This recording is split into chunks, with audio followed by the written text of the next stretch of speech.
Well, what I want to know is, when you received those texts, did you go, "Oh, that's nice," or you were like, "No, I don't"? I won't get in there. You're like, oh. I've been commissioned to adapt my novel for the screen, but the words have dried up. I need divine intervention. Where are you right now? I'm in LA. Just enjoying a bit of outdoor life, which is, I know is probably not what you want to hear, but trying to make the best of it. Bonsoir. I'd like you to conduct a séance at my home. This Thursday, the moon is full and we must harness its power. Perfect.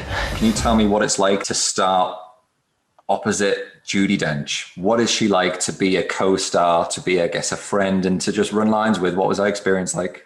Yeah, I mean, amazing. And for me, an amazing journey, in that my first West End theatre job was in Noel Coward's Hay Fever with Judi Dench when I was, I think, 23 or something, 22, 23. And, I learned a huge amount back then about all sorts of things, and not least about how she led a company of actors, and I think there's something about, just the grace and tone that she brings when she walks into a rehearsal room or onto a set that is really, really admirable. And not just that, but also the heart and the humor that she brings to pretty much everything she does. It's in spades here. And I think it's one of her great performances, really. And interestingly, a role that she'd never played. And so she was excited to get to have a crack at this as well, as we were. The ghost of my first wife is here with us in the room. Surely you can see her. She's standing right next to you. Are you drunk? Who's she? My wife. I'm your wife. Not anymore.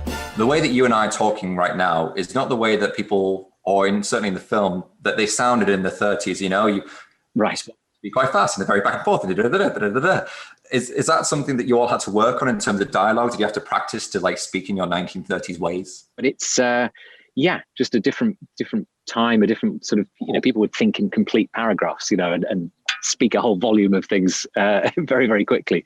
But yeah, it helped a lot with the tempo of the comedy, I think, and it's got a lot of hallmarks of that sort of great madcap British comedy, where everything is just at a slightly heightened, tempo, and everyone's just, up against it. And I think that helps sort of drive a lot of the comedy and the scenes along.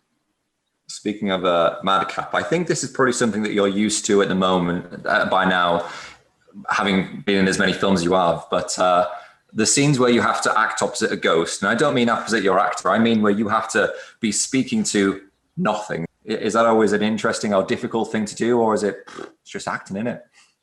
Not really. Sometimes it's easier than acting with the actual actor there. It's something you very quickly get used to. I think, it's all imagination at the end of the day. And I've certainly done my fair share of acting opposite things that are not human, and possibly not even there. So yeah, it's all part of the job, really. Elvira helped me. She's dangerous, Charles. You're the one I love. Isla and Leslie are two spectacularly funny people. We know that from their previous work. How did you find going back and forth with them? Were there moments where it was it was tough to get through takes? How was that? Yeah, I mean, they're two very, very, funny comedic actresses, and they brought an amazing wealth of modern comedic instinct to this sort of classic stuff. And it was really funny to find out that neither of them had ever shot anything that wasn't set in the present day, which was really weird for me, because I've spent most of my career doing things not set in the present day. It's a sort of new thing for me to do anything, contemporary. So, we were sort of meeting in the middle there. And watching Isla Fisher improvise and throwing out, just mad ideas was a real treat. Let's get together. I'm a lion lover and I hunt for love. I mean, the last year, since actually it happened over the summer when Eurovision came out, I got text from 3 different friends who don't even know each other. And they texted me, "You look like Dan Stevens." And I'll take it. I mean, you need slightly longer hair maybe at the moment, but better hairline is what I need. Yeah. But it's not impossible, is it? I'll take it, absolutely. I think, but it's strange that was the one film that they well, what I want to know is, when you received those texts, did you go, "Oh, that's nice," or you were like, "No, I don't"? I won't get in there. Yeah. But especially the fact that it's from Eurovision, where you're wearing your most flamboyant in the costumes. That's what made them think of you. That must have been the link. So you're dressed quite demurely today. It's just a sort of simple black top, but I feel like at the weekends you could jazz it up with a brocaded jacket or something. Well, I took the hint. I've toned it down since then. I've gone much less Fire Saga since that moment. I shall have to go into a trance. And just finally then, my time is nearly up with you. Thank you for your time. Can I ask, what is the best piece of career advice that you've ever received? Oh, God. I don't know about the best, but I always remember Judi Dench actually telling me when I was doing Hay Fever with her, when I was 23, first West End theatre gig.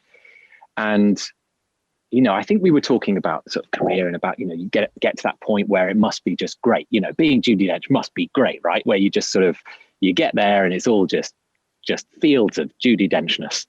And she said, no, I always imagine the man with the bucket of ice cold water around the corner. And I thought that was really interesting and a very humble and very Judi Dench-y thing to say, but a pretty good piece of advice, I think. Just, you know, never get too cozy in your fields of Judi Denchness. I can feel it in my base chakra. Probably trapped wind.